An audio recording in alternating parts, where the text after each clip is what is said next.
This conference will now be recorded. अद्य सोमवासरः अथवा इन्दुवासरः पौष शुद्ध प्रतिपदा दिनांक 3 जानेवारी 2022 चरक मीमांसन अध्याय 5 शंखं चक्रं जलौकान् दधतमृतघटं चारुदोर्भिश्चतुर्भिः सूक्ष्मस्वच्छातिरुद्यांशुकपरिविलसन् मौनिमम्भोजनेत्रं कालाम्भोदोज्ज्वलाङ्गं कटितटविलसच्चारुपीताम्बराढ्यं वन्दे धन्वन्तरिन्दं निखिलगगनप्रौढदावाग्निनीलम् प्रौढदावाग्निनीलम् ब्रह्मणो हि समारब्धा मात्रेयाद्येषु पूजिताम् अस्मदाचार्यपर्यन्तां वन्दे गुरुपरम्पराम् आयुर्वेदरतं वन्दे माधवाख्यं महागुरुम् आयुर्वेदामृतं सर्वं शिष्येभ्यो यः प्रदत्तवान् द्रष्टाज्ञानी दृष्टकर्मा कृतकर्मा तथैव च अध्यापको विश्वश्रेष्ठो महान् संशोधकस्तथा गुणैरेतैः समुदितैः यत्कार्यं प्रतनोति सः समृद्ध्यर्थं हि कार्यस्य वयं नु प्रयतामहे सरस्वत्यै नमो यस्याः प्रसादात् पुण्यकर्मभिः बुद्धिदर्पणसङ्क्रान्तं जगदध्यक्षमीक्षते आत्रेयं प्रथमं वन्दे आयुर्वेदजगद्गुरुम् आयुर्वेदामृतं सर्वं गृहीत्वा हि सुरेश्वरात् अग्निवेशादिकेभ्यो यत्प्रयच्छत् मुनिसत्तमः प्रथमं तन्त्रकर्तारम् अग्निवेशं नमाम्यहम्।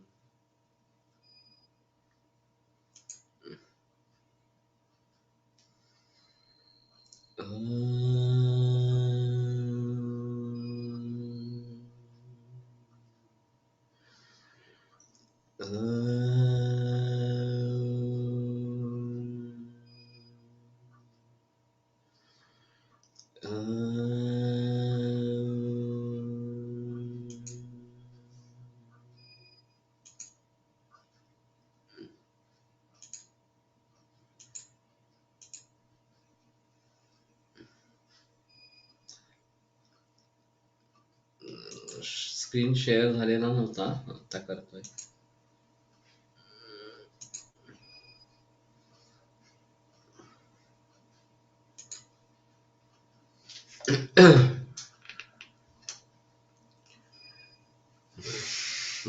स्क्रीन दिसतोय?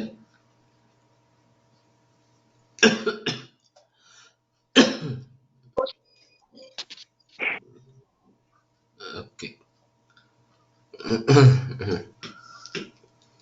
रसवाना स्रोतसां हृदयं मूलम दश च धमन्यः. तो रसवा स्रोतस का मूल स्थान हृदय और दश धमनी इस प्रकार का है. तो काफी बहस इसके बारे में पिछले बुधवार को हुई थी और रुद्रोक हम किस प्रकार से देखेंगे इसके बारे में काफी बहस हुई थी. तो कहने का तात्पर्य अर्थ ये है कि हृदय एक प्रधान मर्म है शरीर में, मन का स्थान है, ओजस का स्थान है और भावनाओं का भी आश्रय इस प्रकार का है. तो इन सभी बातों को ध्यान में रखते हुए हमें हृदय के बारे में सोचना है. मॉडर्न मेडिसिन ने जो भी तरक्की की है वो मैकेनिकल तरक्की ज्यादा है कि वॉल का प्रॉब्लम है तो वॉल रिप्लेसमेंट करेंगे. इसमें भी ऐसा है कि आर्टिफिशियल वॉल डालना है या नेचुरल कोई डालना है और फिर उसका लाइफ कितना रहेगा, ये भी एक बात महत्वपूर्ण इस प्रकार की रहती है. तो अगर 45-40 इस उम्र में वॉल डाला गया नया इस प्रकार से, तो वो कितने बरस टिकने वाला है और फिर यही नौबत आएगी बार बार वो रिप्लेस करना पड़ता है 8-10 बरस के बाद इस प्रकार से. तो हमारे यहाँ टीमवी में एक इसका मरीज था, आर्टिफिशियल वॉल डाला था. वैसे वॉल अच्छा था फिर कि उसको बताया गया था कि 8-10 बरस चलेगा। जैसे 8-10 बरस होने लगे तो वो घबरा गया कि अब कैसे करेंगे, पैसे तो नहीं थे उसके पास। तो हमारे पास ट्रीटमेंट लेता था और मेरे ख्याल से वो ठीक था, ऐसे कोई आपत्ति नहीं थी। फिर भी वो बार बार सताता रहा कार्डियोलॉजिस्ट को, तो कार्डियोलॉजिस्ट ने कहा ठीक है रिप्लेस कर देंगे, और उसने बहुत टेंशन ले लिया उसका, और ड्यूरिंग सर्जरी मौत हो गई। तो वास्तव में जरूरत ही नहीं थी कि ये वॉल रिप्लेसमेंट करने की उस समय में। लेकिन लोग किस प्रकार से सोचते रहते हैं ये थोड़ा अलग होता है। दूसरी केस मैंने बोली थी काफी बार कि बहुत घबराते थे ऑपरेशन के लिए, और चलने पर सांस चढ़ती थी, यही प्रधान लक्षण था। तो घबराते थे, इसलिए मेरे पास आए ट्रीटमेंट के लिए। मेरी ट्रीटमेंट शुरू हुई, उन्होंने अच्छा रिस्पॉन्स दिया, क्लिनिकली तो इम्प्रूव हो गए, कुछ प्रॉब्लम नहीं रहा। अचानक उन्होंने दवाइयाँ छोड़ दी, और 3 महीने के बाद मुझे फोन आया कि उनका देहांत हो गया। तो मैंने कहा कि क्या हुआ ऐसे? तो उन्होंने बताया कि सभी रिश्तेदार ने उन पर बहुत बहस की कि नहीं नहीं आप इन्वेस्टिगेशन तो करवा लो, क्या हर्ज है उसमें, और वैसे बाईपास करवाने में अगर करनी पड़ती है तो क्या ऐसे आपत्ति है वगैरह वगैरह। तो बहुत जबरदस्ती उनको जसलोक में एडमिट करवाया। और वहाँ इन्वेस्टिगेशंस चल रहे थे रक्त वगैरह के, तभी स्पेशल रूम में थे, वहाँ हार्ट अटैक हो गया, और वहां से आईसीयू भी नहीं पहुंच सके, उनके दौरान ही मौत हो गई। तो अगर पेशेंट की मानसिक स्थिति अच्छी नहीं है, उसका बल मानस बल अच्छा नहीं है, तो इस प्रकार से करना बिल्कुल बेकार है। तो ये मैकेनिकल प्रोसेस है, ये सही है, लेकिन फिर भी रुकने की अगर इच्छा नहीं है या आर्थिक कैपेसिटी नहीं है, उनके बारे में वो बात नहीं थी, उनकी आर्थिक कैपेसिटी अच्छी थी, वो बात नहीं थी। लेकिन मन से ही घबरा गए थे, मुझे ऑपरेशन करवाना ही नहीं है इस प्रकार से। और फिर इस प्रकार का देहांत हो गया। दूसरे एक मेरे छात्र के पिताजी थे, उनके पास पैसे नहीं थे। फिर भी उन्होंने कर्जा उठाकर 1.5 लाख रुपए का उस समय में ये ऑपरेशन करने का सोचा। मुझे जब पता चला तो मैं उनके घर पे गया, मैंने उनको समझाने की कोशिश की कि आप ये मत करिए, आप इसी प्रकार के अगर टेंशन में रहोगे तो ये मुसीबत वाली बात होगी। लेकिन उन्होंने निश्चय कर लिया कि मैं ऑपरेशन कर ही लूंगा इस प्रकार। ऑपरेशन अच्छा हुआ, लेकिन 1-1.5 महीने में स्ट्रेस बढ़कर उनकी मौत हो गई, हार्ट अटैक आ गया और मौत हो गई। तो परिहार्य विशेषेण मनसो दुख हेतवः, ये जो बात बताई गई है कि मन के दुख के कारण टालने चाहिए इस प्रकार के हृदरोग में खास करके। तो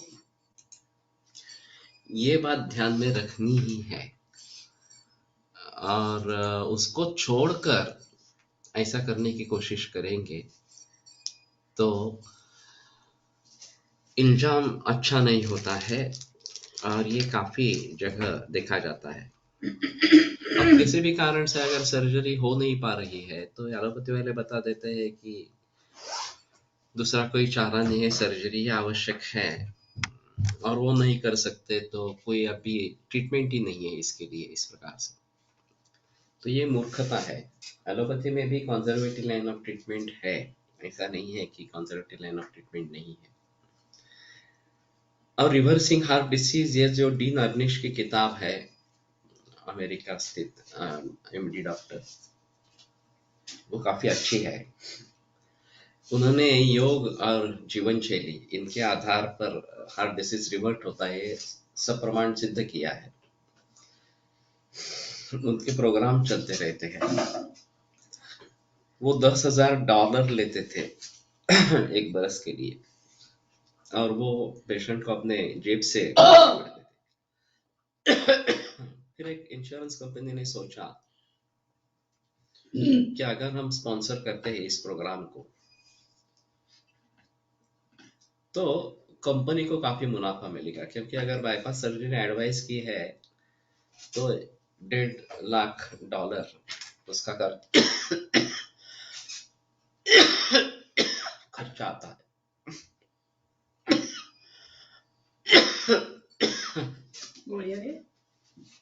उसके मुकाबले में ये 10,000 का खर्चा बहुत कम है, तो कंपनी को मुनाफा मिलेगा। फिर इन्होंने डीन अर्निश का प्रोग्राम सपोर्ट करना आरंभ किया और नतीजा अच्छा निकला, क्योंकि जो लोग बाईपास में नहीं जाना चाहते थे अपने खुद के पैसे भरकर 10,000 दे रहे थे, वो भी डीन अर्निश प्रोग्राम में शामिल होने लगे।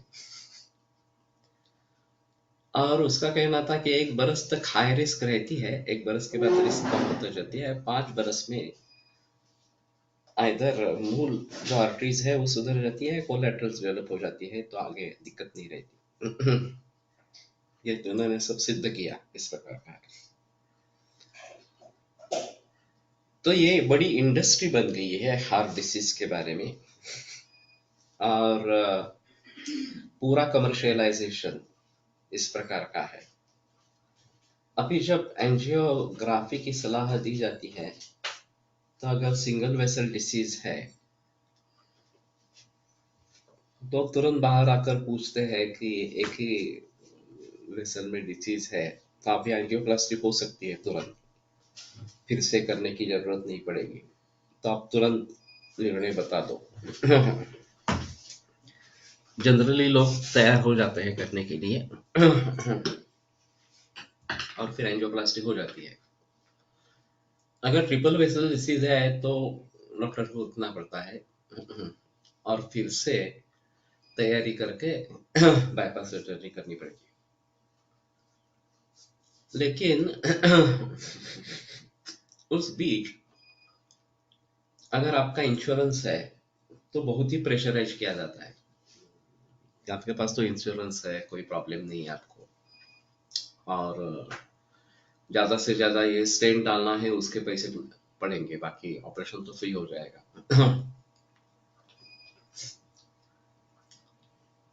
तो लोग भी समझते हैं कि ठीक है मैकेनिकल सॉल्यूशन है, एक बार करवा लेते हैं, और उसके बाद में लाइफस्टाइल में परिवर्तन करना है, खाने पीने में परिवर्तन करना है, मानसिक विकारों पर काबू रखना है, ये कोई बताता नहीं। अभी अभी थोड़ा शुरुआत हुई है थोड़ी, कि लोग इसके बारे में बोलने लगे हैं थोड़ा सा, और फिर उसमें सुधार लाने की कोशिश करते हैं। लेकिन फिर भी आयुर्वेद जितना गहराई में जाकर सोचता है वो तो एलोपैथी में है ही नहीं इस प्रकार से। तो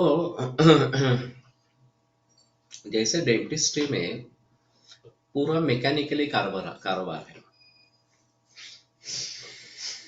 कि आरसीटी करो, रूट कैनाल या दांत निकाल दो, डेंचर लगाओ, फिर वो परमानेंट लगाओ या निकालने वाला लगाओ वगैरह वगैरह, लेकिन सब मैकेनिकली प्रोसेस।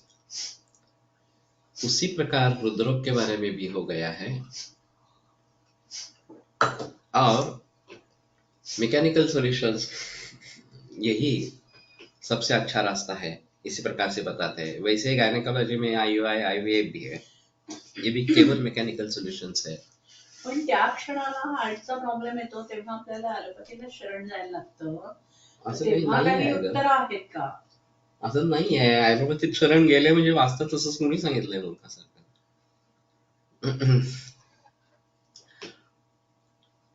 अगर पेशेंट बचने वाला है तो आयुर्वेद से भी बचेगा, और मरने वाला है तो एलोपैथी में जाकर भी मरेगा, कोई प्रॉब्लम नहीं है उसमें। ये एलोपैथी में जो पैनोरामा है कि मॉनिटरिंग है, कुछ दिख रहा है, ये पल्स चल रही है, कार्डियक चल रहा है वगैरह वगैरह इस प्रकार से, या रेस्पिरेटरी रेट चल रहा है, तो वो देखकर ऐसा लगता है हाँ कुछ बहुत अच्छा चल रहा है। ही टेक्निक आपण समजून घेऊन आपण पण करू शकायला काय हरकत आहे? हरकत केलीच नाहीये, कारण तो तर पॅनोरामा उभा करायचा आहे तो करू शकता, पण तुम्हाला तो पॅनोरामा उभा करणं ही गरजेची गोष्ट आहे.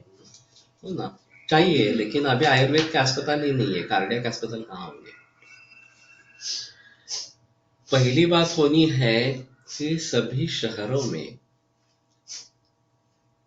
कम से कम 10, 15, 20 इस प्रकार के आयुर्वेद अस्पताल होने चाहिए जहां इमरजेंसी मैनेजमेंट होती है।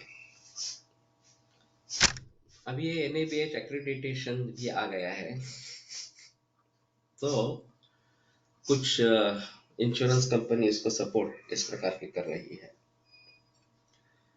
लेकिन फिर भी वैद्यों में जागरूकता नहीं है और वो मानसिकता नहीं है इमरजेंसी केसेस हैंडल करने की।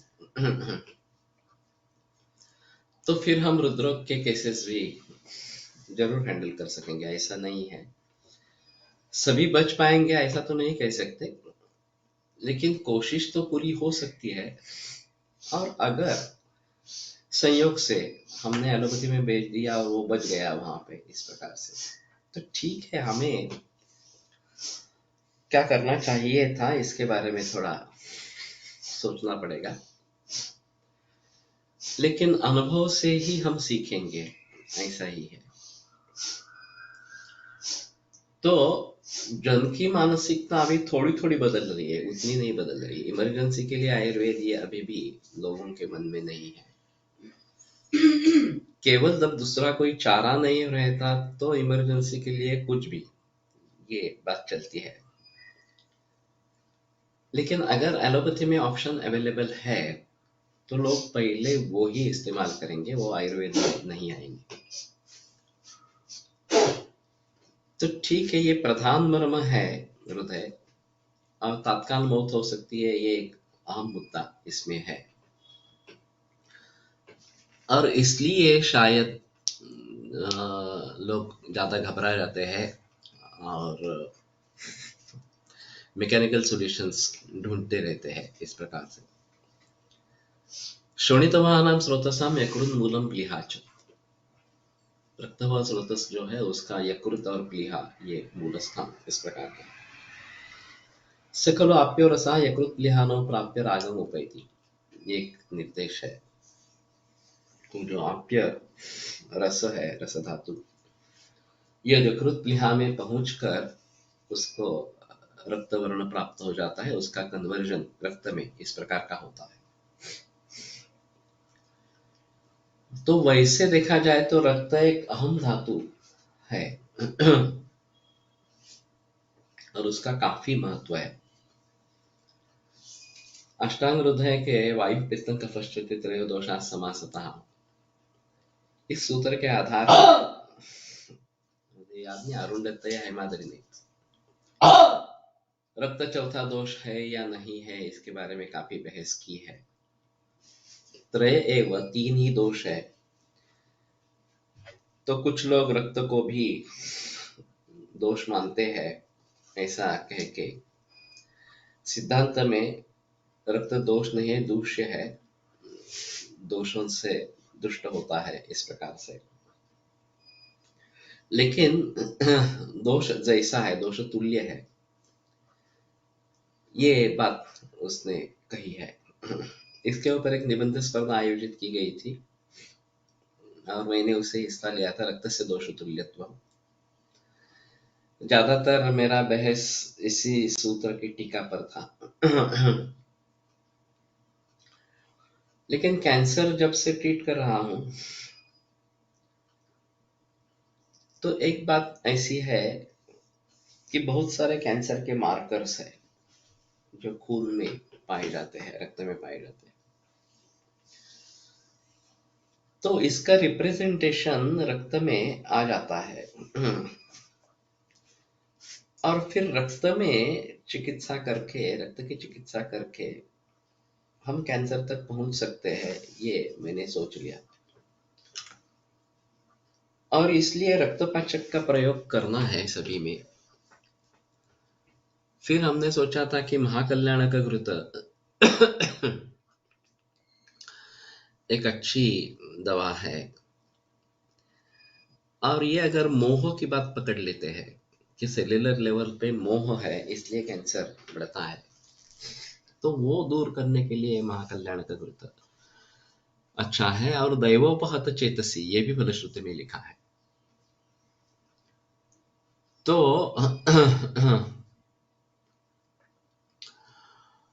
दैव जो पूर्वकर्म कृत इस प्रकार के व्याधि है, इसमें भी ये काम करता है। तो हमने सोचा कि महाकल्याणक घृत का सभी में प्रयोग करेंगे और रक्तपाचक का भी करेंगे। तो अभी रक्त कल्याणक घृत ये मैंने आरंभ किया कि रक्तपाचक का काढ़ा बनाना और महाकल्याणक घृत का इसी प्रकार से बनाना, दोनों इकट्ठा करके रक्त कल्याणक घृत बनाना और सभी रुग्णों में रक्त कल्याणक घृत देते रहते आगे।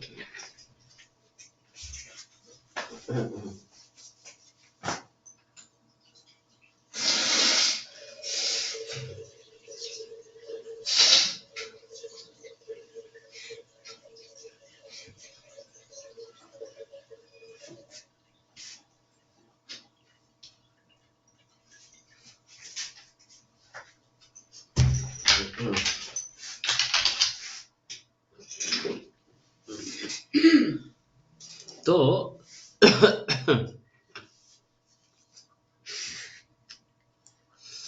मुझे महीने में किमान 40 किलो घी लगता है रक्त कल्याणक घृत। फार पूर्वी अटॅक आला की तात्काळ डेपिनचे इंजेक्शन देत, त्यामुळे हायपोटेन्शन होऊन मृत्यू येत असे. एमआय पेक्षा या इंजेक्शनमुळे मृत्यू अधिक झाले असं एका कार्डिओलॉजिस्टने एका सीएम मध्ये सांगितले होते. ये तो और गंभीर मामला है कि इस प्रकार से प्राइवेट मैसेजेस मत भेजो मुझे। दादा हरडकर जी बताते थे कि हार्ट अटैक वाला अस्पताल तक पहुंच नहीं सकता और जो पहुंच गया उसको हार्ट अटैक नहीं होगा। हाँ, ये भी एक बात अलग है। हार्ट अटैक वाला अस्पताल तक पहुंच नहीं सकता और जो पहुंच गया उसको हार्ट अटैक नहीं होगा। हमारे यहाँ एक उदाहरण हुआ है, वो थोड़ा अलग है कि पहले इस प्रकार की एंजियोप्लास्टी हो गई थी, मुझे अभी पक्का याद नहीं है, और बीच बीच में उनको ये तकलीफ होती थी, बेचैनी रहती थी, चेस्ट पेन होता था। तो मेरे पास आते थे एक छात्रा के पिताजी थे। तो 3-4 बार ऐसा हुआ कि हार्ट का प्रॉब्लम नहीं था, उदावरता था, ठीक हो गए। फिर एक दफा ऐसा हुआ कि मुझे ही थोड़ा बुखार था,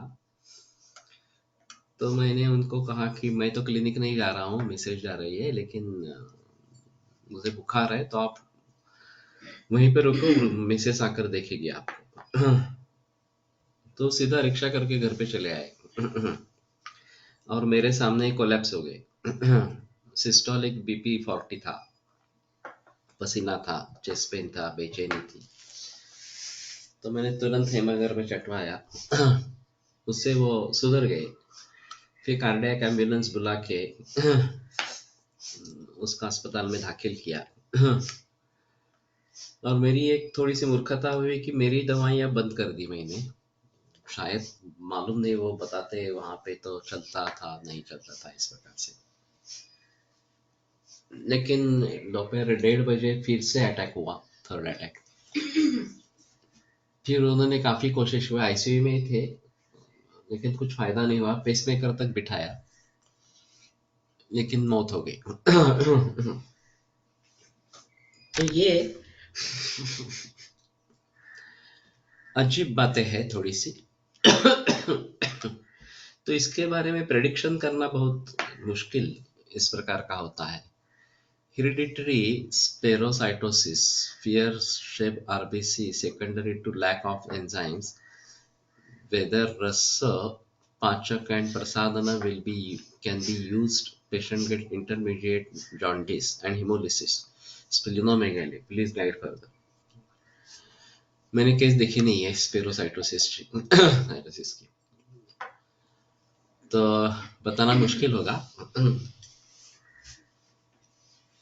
लेकिन अगर गर्भावस्था से संबंध है तो गर्भपाल रस का प्रयोग करो। और हृदय की उत्पत्ति चौथे महीने में बताई गई है, तो चतुर्थ मास में कुछ गड़बड़ हुई थी क्या पेशेंट्स को, ये टेंशन, साइकोलॉजिकल स्ट्रेस वगैरह ऐसा कुछ हुआ था क्या, ये भी पूछो।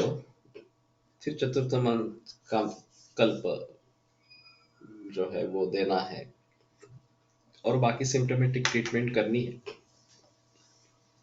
लेकिन हिमोलिसिस हो रहा है तो उसका मतलब जीवनीय धर्म कम हो गया है, तो जीवनीय गण देना उचित है। तो उसमें देखो शतावरी तो मिलती है वो,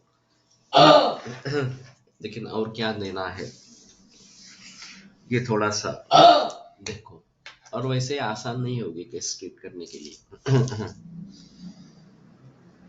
पेशंट नॉन सिम्टमॅटिक असेल आणि मार्कर वाढले असतील तर ट्रीटमेंट द्यावी का आणि विचार कसा करा। ये तो बहुत कॉमन है अभी। जब हमारे पास मरीज आता है तो हम पूछ लेते हैं कि एक्सीडेंटल फाइंडिंग है या कुछ तकलीफ हो रही थी इसलिए तुमने इन्वेस्टिगेशंस करवाए।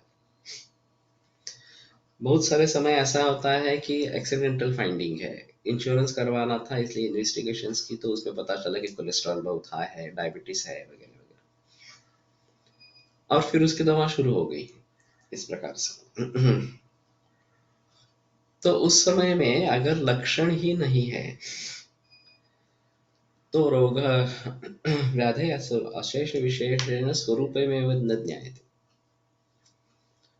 व्याधि के बारे में पूरा उसका स्वरूप ही पता नहीं चलता इस प्रकार से। तो सिम्टम्स तो कुछ होने चाहिए, चाहे रोग के नहीं होंगे, दोषों के हो। लेकिन अभी हुआ है ऐसे कि हम इन्वेस्टिगेशन माइंडेड बन गए हैं,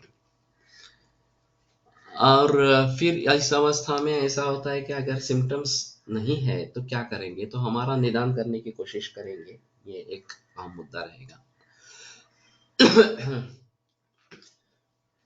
अगर कुछ सिम्टम्स है तो उसके बारे में सोच सकते हैं, नहीं तो फिर व्यभिचारी हेतु ढूंढेंगे कि जो हेतु है रोग के कारण है, दोष वैषम्य के कारण है, लेकिन सिम्टम नहीं है, दही खा रहा है, अचार खा रहा है, या फिर विरुद्धाहार सेवन कर रहा है वगैरह वगैरह।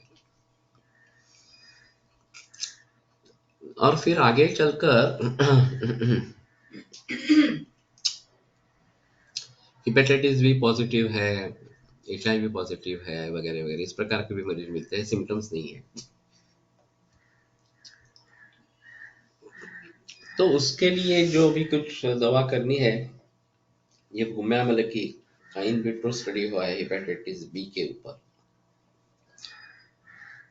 तो उसके बारे में सोच सकते हैं। नहीं तो दातार गुरु सिंह के आधार पर उधर परीक्षण करके फ देना है, वसंत कुसुमा कर देना है वगैरह बारे में सोचना है। तो ये एक बात हो सकती है इसके बारे में। और अगर कुछ भी समझ में नहीं आ रहा तो कम से कम पंचकर्म और रसायन चिकित्सा ये करनी है। तो इसके बारे में सोचना पड़ेगा। I am treating a girl age 5 of hereditary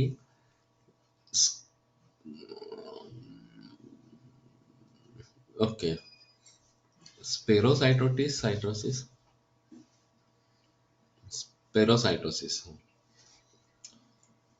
she is improving without blood transfusion, very good. तो अभी क्या है कि ये जो रेयर डिसीजेस है उनमें इस प्रकार का अच्छा रिजल्ट मिलता है, तो ये लोगों को दिखाने के लिए, बताने के लिए अच्छा है। वास्तव में पूरा रिकॉर्ड हमारे पास होना चाहिए, और क्लिनिकल इंप्रूवमेंट हुई है, उसके साथ में इन्वेस्टिगेशंस में भी सुधार आया है। ये अगर दिखा सकते हैं तो ज़्यादा बेहतर है। मल्टिपल ब्लॉक असता बायपास सर्जरी सांगितली असता आयुर्वेदिक ट्रीटमेंट काय करू शकतो?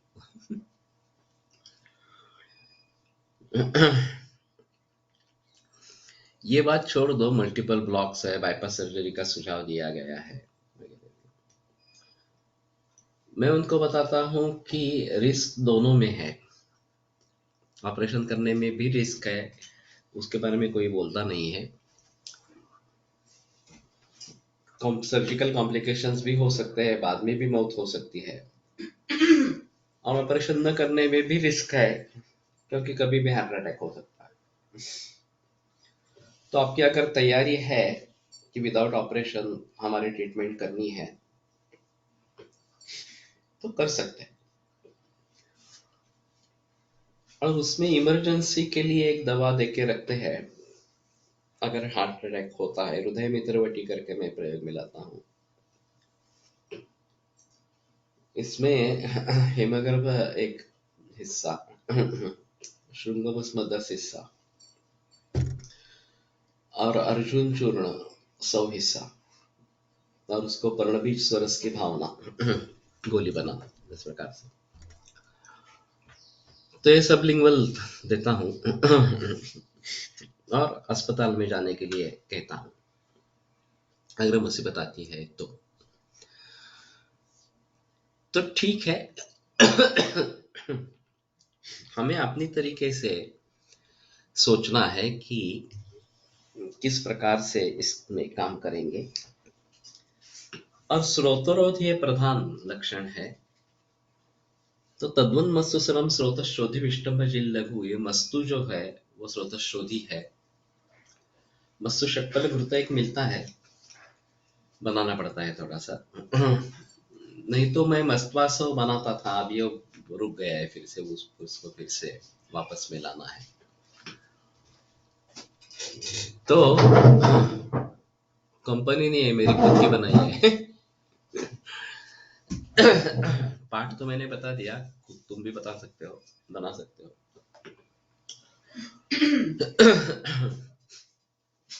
तो मेरे ही विचार से निकली हुई है कि हेमगर्भ 1 भाग, श्रृंग 10 भाग, और अर्जुन 100 भाग, और पर्णबीज स्वरस की भावना 3 भाग में। तो ये इमरजेंसी में काम करती है, ये मैंने देखा है इस प्रकार से। तो इसमें काफी रुद्रोग, एक्चुअल माइकार्डियल इंफार्क्शन ट्रीट करना एक चुनौती का काम है। सिम्टम्स किस प्रकार से है ये देखते हुए क्या देना है। हाइपोटेंशन ये काफी लोगों में पाया जाता है कि ब्लड प्रेशर बहुत ही कम हो जाता है इस प्रकार से। तो उसमें 2 दवाइयां मुख्य है, एक हेमगर्भ और दूसरा त्रैलोक्य चिंतामणि। तो शहद या अदरक रस और शहद के साथ चाटन देते हैं तो बहुत सारे लोगों में इम्प्रूवमेंट हो जाती है। इसको चालू रखना है। ये तो मालूम नहीं, मृगशृंग भस्म ये काफी बरस पहले मैंने बनाया था, और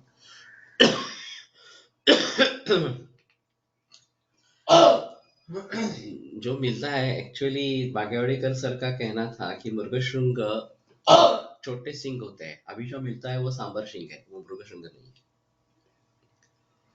और ये आसानी से मिलता नहीं है मृगशृंग इस प्रकार का। लेकिन ठीक है। पर्णबीज स्वरस मागे काय विचार है, ये नानल परंपरा में है। पर्णबीज स्वरस का प्रयोग रुद्रोग में करते हैं इस प्रकार से। अब उसके पीछे क्या विचार है मालूम नहीं है, लेकिन उनके परंपरा में पर्णबीज का करते हैं इस प्रकार से। वैसे पर्णबीज एक अनूठी है वनस्पति, क्योंकि उसके पत्तों से ही दूसरे पत्ते निर्माण होते रहते हैं और बढ़ता रहता है। ये वेणुमाधव शास्त्री जी का कहना था कि उनके पर्ण में शुक्र है इस प्रकार।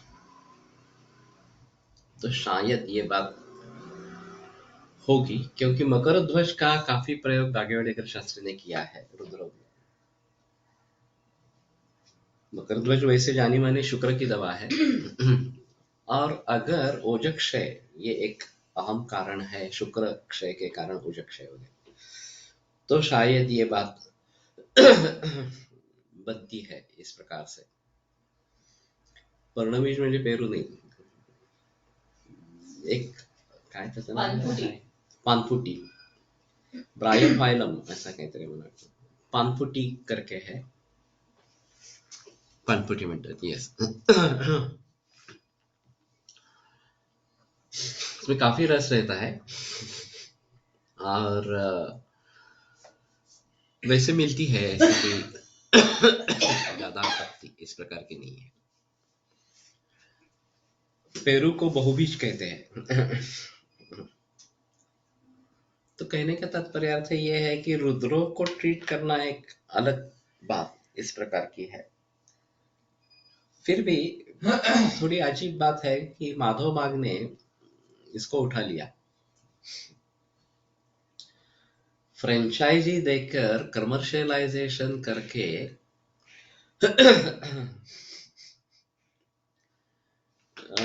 प्रचार प्रसार करना, ये अभी शुरू हुआ है इस प्रकार से। और परसों कोई आई थी, उसने कहा कि नी क्लिनिक है किसी का, फ्रेंचाइजी देते हैं सिर्फ, और सिर्फ घुटनों का इलाज करते हैं, 1000 रुपए पर डे इस प्रकार के लेते हैं। पत्र पोटली, पिंडस वगैरह वगैरह, धारा वगैरह सभी करना है इस प्रकार से। और फिर भी नी रिप्लेसमेंट वाले आ जाते हैं, क्योंकि उनको खर्चा 1.5-2 लाख है और ये 2-3 महीने करेंगे तो भी 80-90 हजार में हो जाता है। तो लोग ढूंढते रहते हैं कि कहाँ स्कोप है पैसे कमाने का। और ये वैसे ठीक है थोड़ा सा, क्योंकि इसमें हाई रिस्क नहीं है। नी रिप्लेसमेंट बताई गई है, उसमें तकलीफ होती रहती है, इतना ही है, लेकिन मृत्यु का भय तो नहीं है। तो सुवर्णकल्प वातानुकूलन इमर्जन्सी मध्ये प्रमुख वही है, ब्रायोफाइलम पिनाटम। ओके, ठीक है। फिर भी माधव बाग ने उठा लिया और एक प्रोटोटाइप ट्रीटमेंट करा दी, और बहुत विज्ञापन करते रहना पड़ता है, ये तो और मुश्किल काम है। रोहित साने खुद MBBS है जो ये चलाता है। उसके पिता और उसकी बहन आयुर्वेद वाले हैं। लेकिन फिर भी इस प्रकार से फ्रेंचाइजी करना रुद्रोग के बारे में, ये भी काफी चुनौती है। लेकिन उसने करके दिखा है।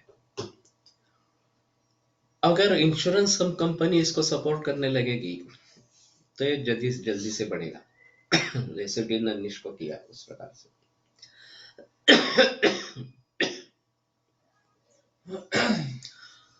अभी अनिल पाटिल ने जो उठा लिया है वो इनफर्टिलिटी के बारे में ज्यादा उठाया है, वैदिक योग। उसके भी फ्रेंचाइजी है और बहुत सारे सेंटर्स है।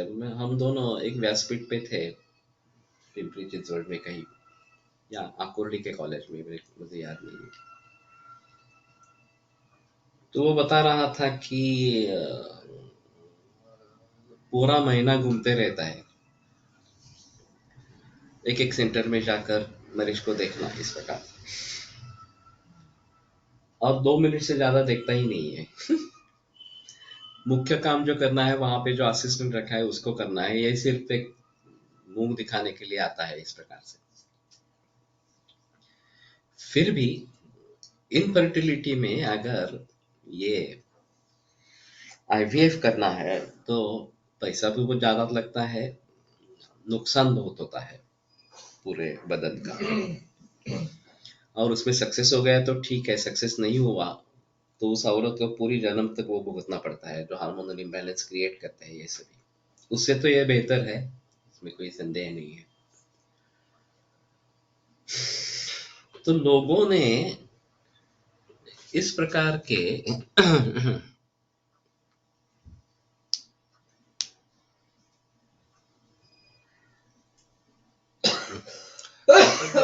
पेशंटला रसगंधा वटीवर शिफ्ट करावं का फ्रॉम एंटी हाइपरटेंसिव ड्रग्स।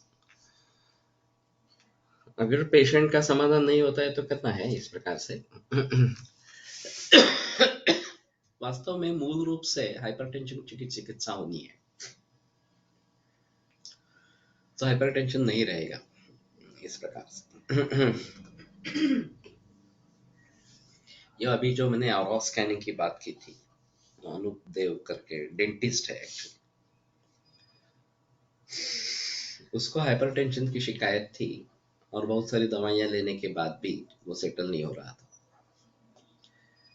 फिर एक गुरु ने ध्यान का उपदेश किया और जैसे वो ध्यान करने लगा वो हाइपरटेंशन से मुक्त हो गया।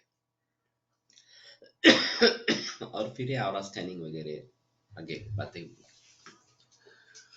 तो मूल रूप से हाइपरटेंशन की ट्रीटमेंट होनी है, ऐसा है। अंजाना पेन मध्ये जलोकावचरण करू शकतो का, किती फ्रिक्वेंटली करावा? ये इंटीग्रेटेड अप्रोच है। और कुछ लोगों का इसमें सक्सेस भी है, ऐसा कहना है। मूल कारण इसमें जो रक्त में गांठ बनती है और जलोका के सलाइवा में हिरुडिन करके एक द्रव्य है जो एंटीकोएगुलेंट है,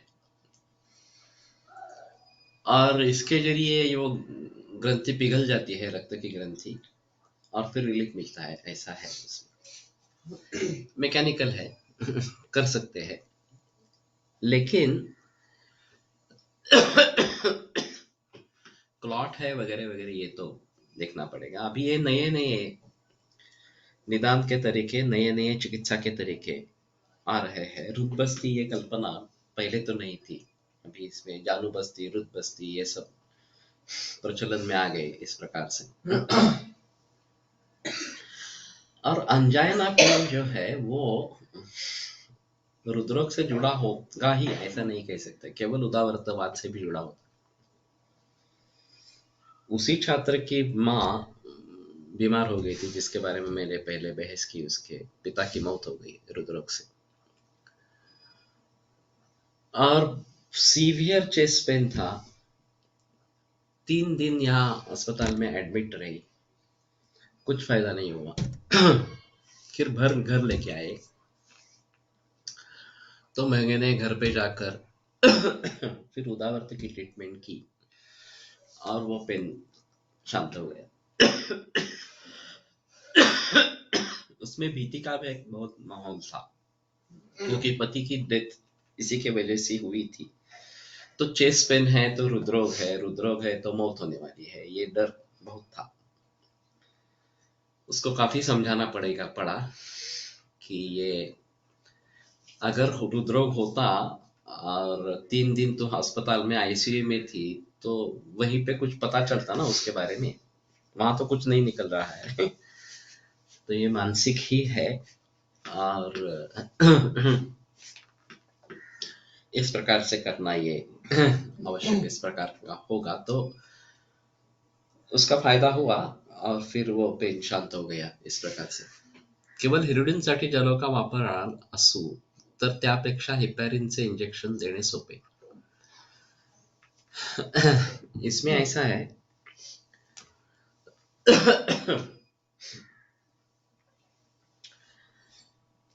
कि हम एलोपैथी किसको मानते हैं और आयुर्वेद किसको मानते हैं, ये एक अहम सवाल है।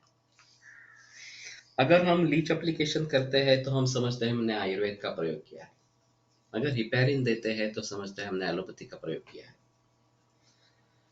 वास्तव में इस दृष्टि से अगर जलोकावचरण किया गया तो वो एलोपैथी की ट्रीटमेंट ही हुई, वो आयुर्वेद की ट्रीटमेंट नहीं रही। लेकिन फिर भी केवल एलोपैथी की ट्रीटमेंट करने से बेहतर है कि हमने आयुर्वेद में झांक कर कुछ देखा कि क्या कर सकते हैं इस प्रकार से। वास्तव में जलोकवाचरण जो आया है वो पित्त दुष्ट रक्त के लिए आया है, कफ दुष्ट रक्त के लिए अलाबू है।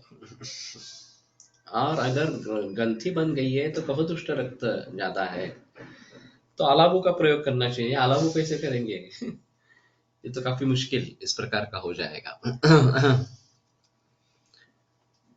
नानल सर के पास एक जर्मन आदमी आया था। नानल सर के टेबल पे एक दवा पड़ी थी, प्रोप्राइटरी थी। उसने औत्सुक्य से वो देखी और फिर नानल सर से सवाल किया कि ये आयुर्वेदिक दवा है क्या? तो नानल सर ने पूछा कि आप ऐसा क्यों पूछ रहे हो, इसमें तो लिखा है Ayurvedic medicine, proprietary Ayurvedic medicine. तो बोले अगर आयुर्वेदिक मेडिसिन है तो उसके इंडिकेशंस में ब्रोंकाइटिस ऐसा नहीं होना चाहिए, कास होना चाहिए, कफजकास होना चाहिए। अब जर्मन आदमी जो सोच रहा है वो हम नहीं सोच सकते।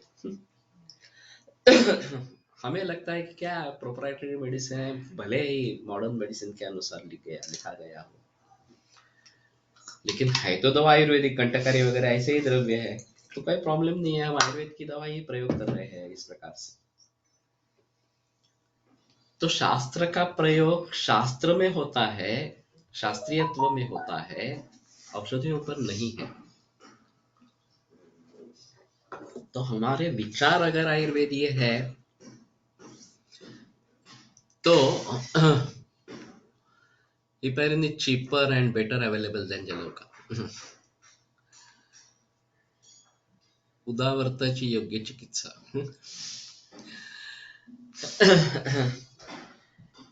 हमें एलोपैथी प्रयोग करनी है नहीं करनी है इसके बारे में सोचना। बहुत बार ऐसे होता है, जितने भी बड़े बड़े बुजुर्ग वैद्य हो गए हैं उनकी बुढ़ावस्था में उनको जब जरूरत पड़ती है तो उनके ऊपर सीनियर कोई नहीं होता जिससे जाकर चिकित्सा लेंगे, और छात्रों पर विश्वास नहीं होता कि ये अच्छी चिकित्सा करेगा इस प्रकार से, तो सीधा एलोपैथी में चले जाते हैं।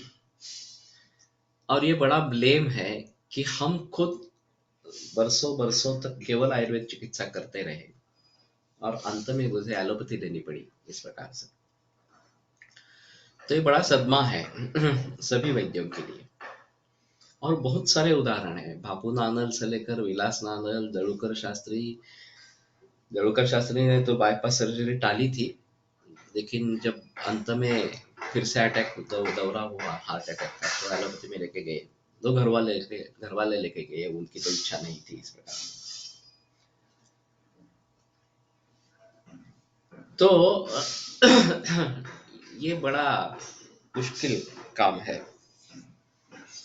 तो हमें कम से कम ये निर्धार करना है कि मैं एलोपैथी में नहीं प्रयोग करूंगा।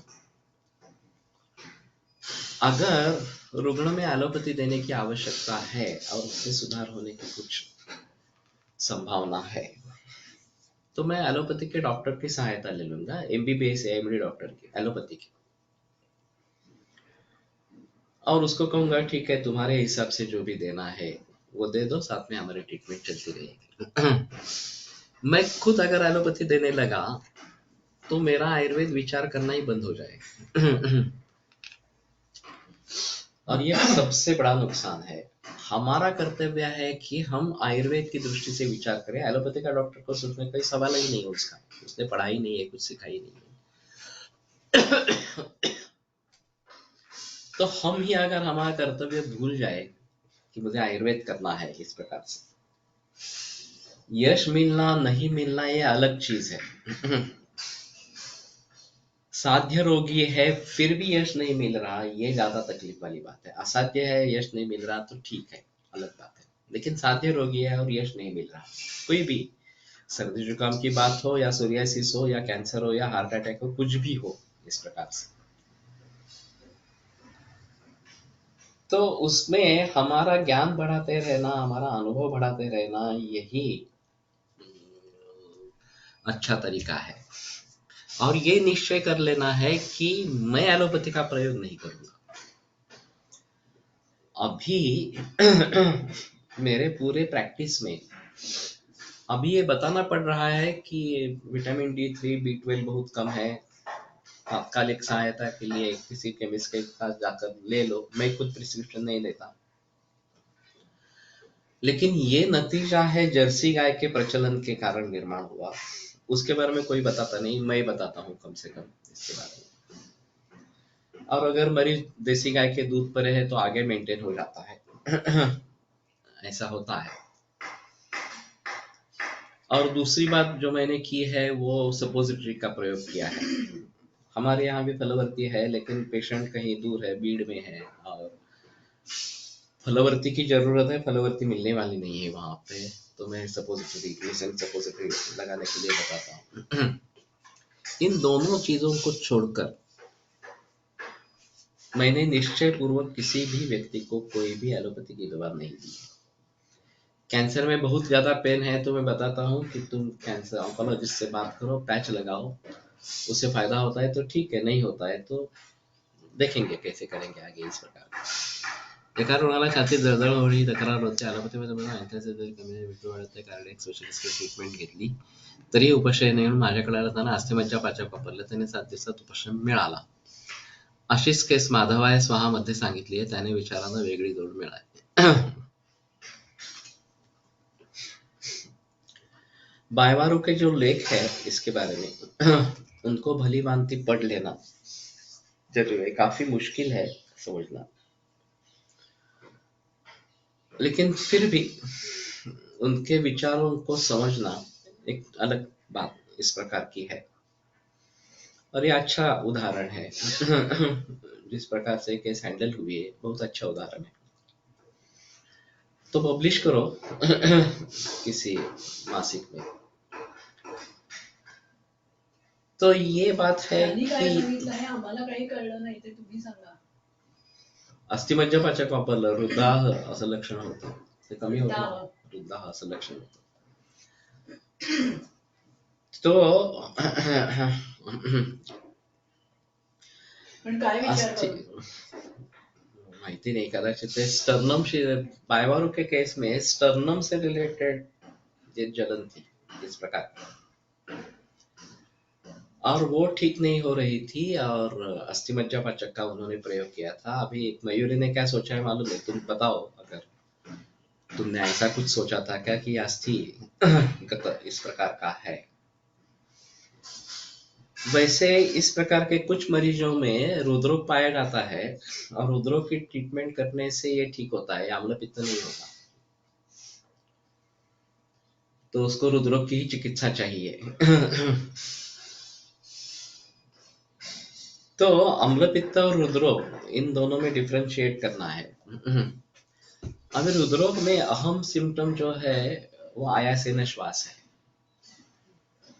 तो वो अगर है तो रुद्रोग के बारे में जरूर सोचना है। ये तो हमारे ग्रंथों में साक्षात वर्णित इस प्रकार का नहीं है।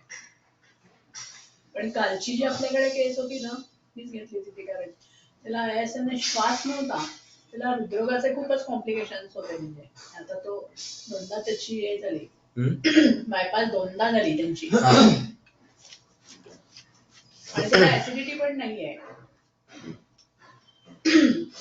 नहीं, यहाँ पे मरीज आई थी, 2 बार बाईपास हो चुकी है, और फिर भी अभी तकलीफें है इस प्रकार से। तो आयुर्वेद की दृष्टि से, सर्वांगीण दृष्टि से देखना ये बहुत अहम है। तो मयूरी, अगर अस्थिमज्जापाचक क्यों बताया ये बता सकते हो तो ठीक है। तुम्हारा निदान अगर अस्थिस्थित दोष है, ऐसा है, तो ये अस्थिमज्जापाचक जरूर काम करेगा।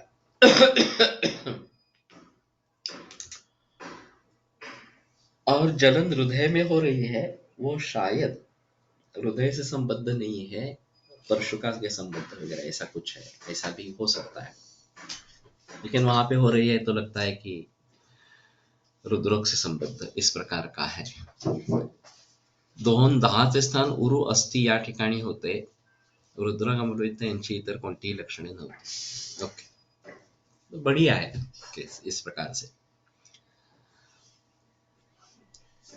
तो वो माधवाय स्वाहा फिर से एक बार देखना चाहिए। शुरू में एक बार पढ़ लिया था लेकिन बाद में विस्मृत में गया है। इसमें काफी इस प्रकार के केसेस है। तो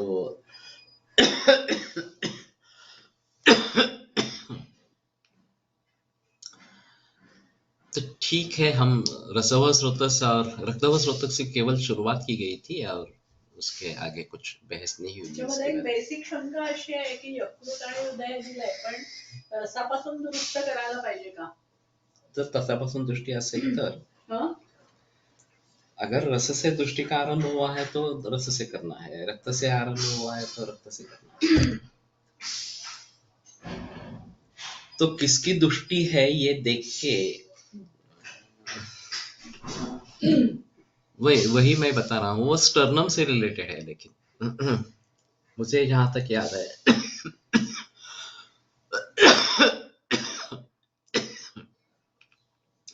तो अगर हम ये लेग भली भांति समझने की कोशिश करेंगे तो शायद कुछ इसमें बात बनेगी। ठीक है, आज रुकते हैं, कल आगे बढ़ेंगे। आयुर्वेद प्रकांड निगदित इह हि शल्यतंत्र प्रधानः शिष्येभ्यः शाश्वतोऽयं निखिल जन कृपा व्याप्त चित्तेन येन आयुर्वेदस्य वाञ्छन् पुनरपि भुवने ताञ्च सुष्ठु प्रतिष्ठां श्रेष्ठं धन्वन्तरिं तं प्रणमति च सदा वैद्यवर्गो हि नूनम् वैद्यवर्गो हि नूनम्।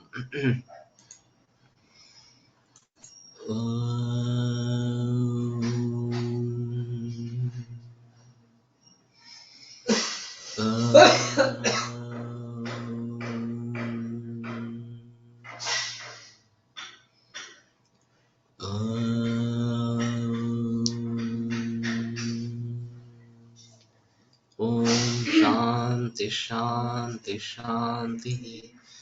विरम्यते व्याख्यान व्यापारात्।